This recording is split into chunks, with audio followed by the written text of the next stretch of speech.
And he may be asked about this guy as well. Gary Coney, you see on your screen there, is the president's top economic advisor. There have been reports, Bloomberg and others, that Mr. Coney has been pushing to meet with executives impacted by these steel tariffs.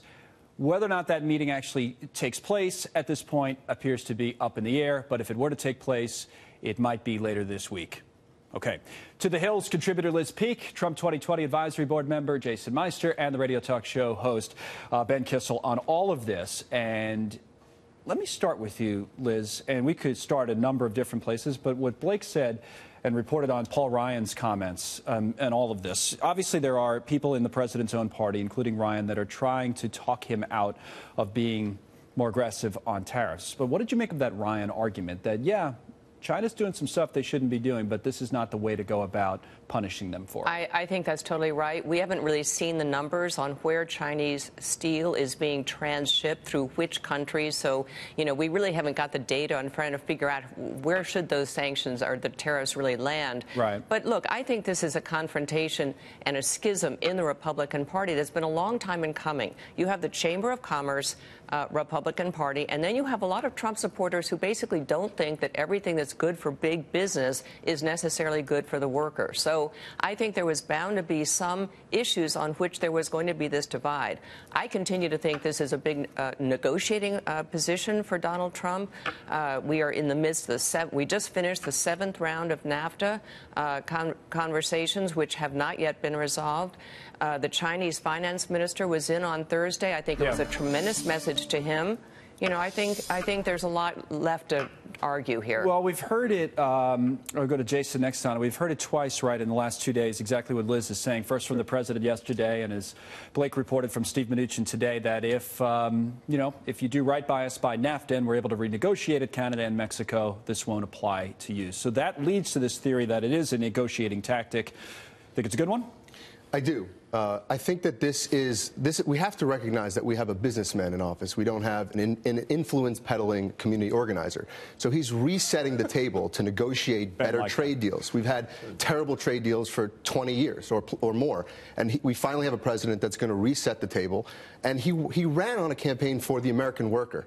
And right. he's going to make sure that, and he ran against both Republicans and Democrats on this issue. So he's going to put the American worker before everything. You're chomping at the bit, Ben. Well, I got to say, he did run on a campaign for the American worker, and the irony of these tariffs is it would hurt the American workers, no, specifically farmers in my home state of Wisconsin, Michigan, all across rural America would be devastated. No, you're Companies right about that. 50 times more likely to use steel as opposed to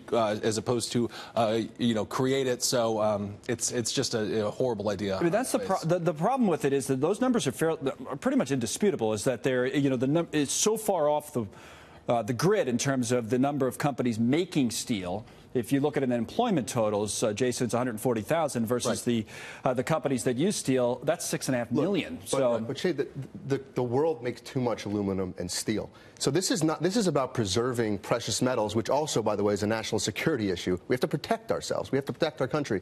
The president ran America first, right? These are American first policies. Larger issue there. We're going to talk about this more a little bit later on. But Liz, that's an interesting point that Jason brings up on national security, right? Because that's the argument in the trade law that the president is using here. But with the comments we've seen the last couple of days, this was pointed out by Karl Rove, by the way, this morning when he was on with Maria, the president has used basically come out and said, I'm using this to leverage Canada and Mexico on NAFTA.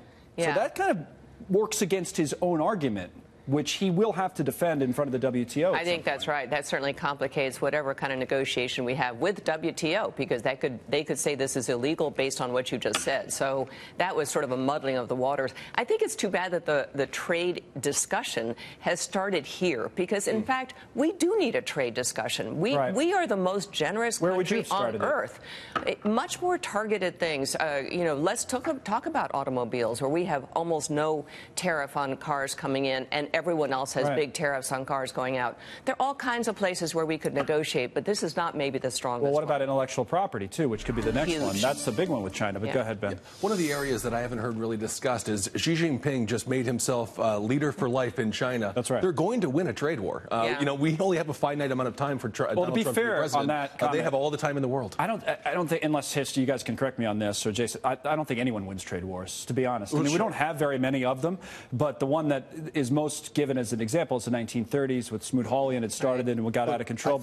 But nobody technically wins trade wars. They're usually lose-lose situations. But if all these countries are cheating us for so many years and we just decide to finally stand up for our own country, I don't see what the problem with that is. Well, the argument is how do we do it? Right. Exactly. The argument is how do we do it? And should we be more by the targeted, way, part right? of how we've been doing it under Wilbur Ross is through better enforcement. And I think everyone's on board with that, right? If we are not stepping up and saying you are infringing this agreement that we have, we should be doing that. And I think it was great when he was just doing that and maybe not this sledgehammer that we now have. I want to ask Jason a political question because, and this kind of gets to the heart of what Paul Ryan's trying to do here, right? Because the president's not on the ballot in November, but all of Congress, or at least all of the houses, and many of members of the Senate are in some states where this is going to be a big issue. It seems like, from what the Republicans are saying in Congress, that they're concerned about this hurting their midterm chances. Your view on that and whether the president will listen to their concerns? Yeah, I think it's going to actually help. I think that he's bringing production back. Look at the tariffs that they did on solar and look at the results. It's going to have the same effect here. The results being that there's more jobs being created in the United States rather than shipping them in from overseas. Right. Correct. Ben, on that, on the political, who wins? Success, but Well, who wins and loses, though, on the politics of this particular issue? I think the Republicans lose on this because I think the bottom line is the American workers are going to see increased prices, and it's going to hurt them at the grocery store and the supermarket. So that's really about it. And I think that's right. All you need is one or two companies saying, gee, we were going to build a plant in the United States and start exporting from there, but now that looks like a really sort of disadvantageous We have very situation. recent history with George W. Bush in 2002 when he passed tariffs. It only lasted 1 year, 200,000 jobs lost. They're predicting 176,000 jobs lost and only 33,000 created. I just don't get the math on it. Yeah, there was one study was down 146,000. Of course, tough to predict, but that's what they said about these tariffs. All right, thanks to all three of you.